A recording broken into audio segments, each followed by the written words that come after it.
3 நிமிஷத்துக்குள்ள ஒரு முத்தான கதையை கேட்கலாமா? சிவபாத ஹிருதயர் அப்படின்னு ஒருத்தர் இருந்தார். பெரிய சிவபக்தர். எப்பொழுதும் அனுஷ்டானங்கள் எல்லாம் தவறாமல் பண்ணக்கூடிய ஒரு நல்ல வேத விற்பனர்.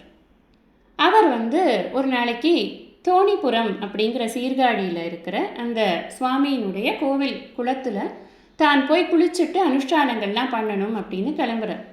அவருக்கு ஒரு குழந்தை, ஞான சம்பந்தர் அப்படின்னு பேர். எல்லாருக்கும் தெரிஞ்ச நம்ம திருஞான சம்பந்தர் தான் அது. அவர் என்ன பண்ணுறார், குழந்தையா இருக்காரு. அப்பா நானும் வரேன்னு ஒரே அடம். சரிடா வா அப்படின்னு சொல்லி தலையில் தோளில் தூக்கி வைத்து கொண்டு அவருக்கு சிவபெருமானை பற்றின கதையெல்லாம் சொல்லி கொண்டு அவனை கொண்டு போய் அந்த கோவில் குளத்தினுடைய படிக்கட்டில் உட்காத்தி வைக்கிறார். இந்த குழந்தை தண்ணியை பார்த்தோடனே நானும் தான் தண்ணிக்கு வருவேன்னு ஒரே அடம் பிடிச்ச உடனே அதெல்லாம் பண்ணக்கூடாது, பேசாமல் இங்கே உட்காருன்னு சொல்லிட்டு உள்ளே போகிறார். உள்ளே போகிறவர் அவருடைய அனுஷ்டானங்கள்லாம் பண்ணும் பொழுது இந்த அகமர்ஷண சூத்திரம் அதெல்லாம் சொல்லி பண்ணும்போது எப்படி பண்ணணும்னா, நல்ல நீரில் முங்கி எழுந்துக்கணும். அப்படியே மேலாக உட்காந்தெல்லாம் பண்ண முடியாது. அதனால் இவர் முங்கும் பொழுது அந்த குழந்தை பார்க்கறது அப்பா காணுமே அப்படின்னு சொல்லிட்டு ஒவ்வொன்று அழ ஆரம்பிச்சிடுறது.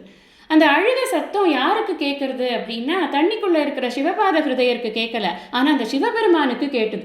சிவபெருமானுக்கு கேட்கறது, பார்வதி தேவிக்கு கேட்கறது. ஜெகன்மாதா இல்லையா, யாராவது அழுதா உடனே கேட்டுருமே. உடனே சிவபெருமான் சொல்கிறார், அம்மா அவன் ரொம்ப அழகான் குழந்தை, அவனுக்கு ஏதாவது பால் கொடுமா, அவனோட அழுகை அடக்கு அப்படின்னு.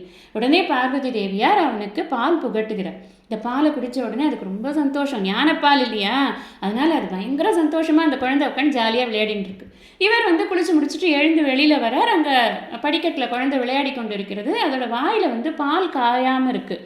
அவரை பார்த்துட்டு, ஏதுரா பால் உன் வாயில் அப்படின்னு. அவருக்கு பேரே பாலரா வாயர்னு பேர். எப்படி உன் வாயில் பால் வந்தது அப்படின்னு கேட்டால், எனக்கு அம்மா அப்பா தான் வந்தாங்க, அம்மா கொடுத்தாங்க அப்படின்னு சொல்லிட்டு அந்த கோயில் கோபுரத்தை காமிக்கிறது. அதை காமிச்ச உடனே, யாருடா வந்தது, எப்படிடா இருந்தாங்க, கரெக்டாக சொல்லு அப்படின்னு கேட்ட உடனே அது சொல்கிறது அந்த குழந்தை, தோடுடைய செவியன் விடையேறியோர் தூவெண் மதிசூடி அப்படின்னு ஆரம்பிக்கிறது பாடுறதுக்கு.